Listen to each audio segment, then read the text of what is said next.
Halo Sobat Kopi Manis Koptari, jumpa lagi kita dalam 2 Minutes Talk About God bersama saya Bruder Lau FIC.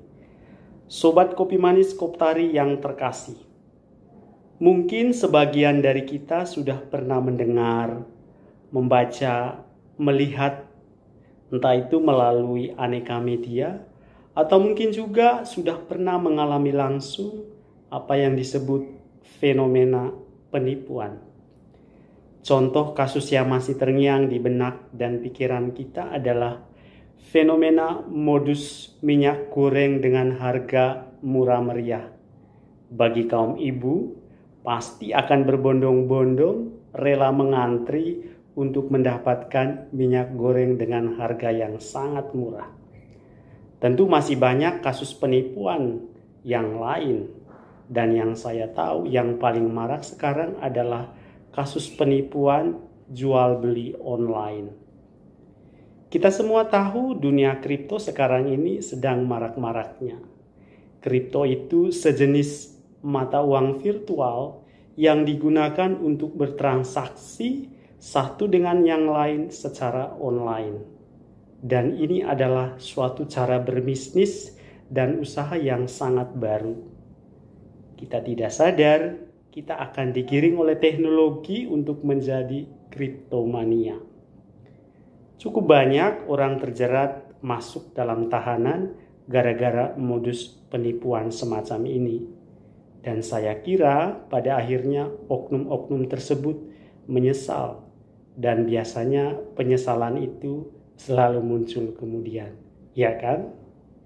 Anehnya, cukup banyak juga korban dari penipuan itu yang gak mau bertobat. Bahkan makin menjadi-jadi untuk secara kontinu bertransaksi. Sobat Kopi Manis Koptari yang terkasih, sadar atau tidak, kecanggihan teknologi yang ada sekarang ini secara perlahan akan menggiring kita manusia yang memiliki akal sehat untuk merasa dan berpikir secara instan.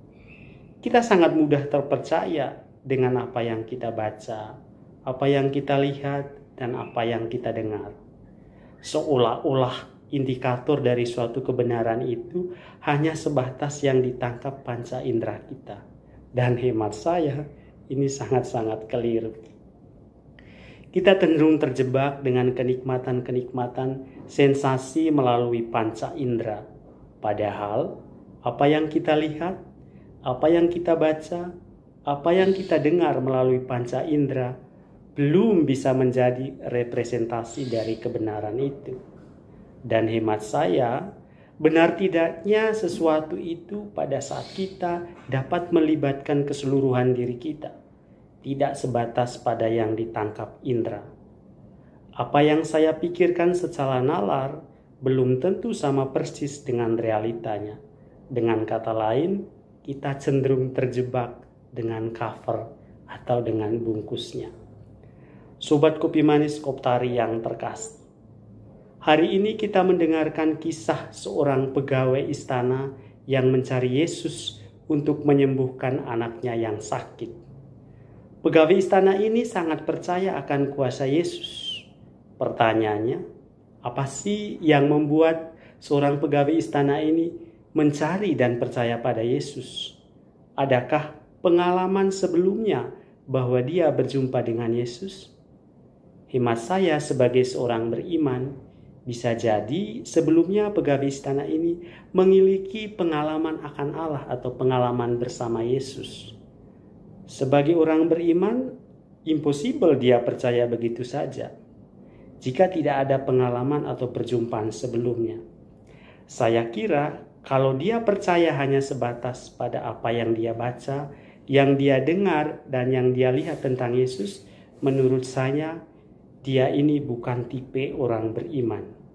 Orang beriman biasanya percaya karena mengalami dan merasakan kasih Allah itu sendiri dalam hidupnya. Pertanyaannya, apakah kita sudah menyadari atau mungkin sudah tahu bahwa kita sungguh sudah dikasihi oleh Allah dalam hidup ini? Jangan-jangan sampai sekarang kita nggak pernah tahu atau mungkin sama sekali tidak menyadari bahwa kita itu sudah dikasih oleh Allah, dan itulah yang membuat kita percaya. Tapi kan yang penting saya percaya. Nah, ini nih, kualitas kepercayaan seperti ini perlu dipertanyakan. Dan kualitas kepercayaan kita sebagai orang beriman itu bukan soal verbal, bukan lip service, tetapi bagaimana kita sungguh mengalami dan merasakan kehadiran Allah itu dalam hidup kita. Pertanyaan yang patut kita renungkan bersama adalah, sejauh mana saya, aku, Anda semua selama ini mengalami kasih Allah dalam hidupku? Tuhan memberkati.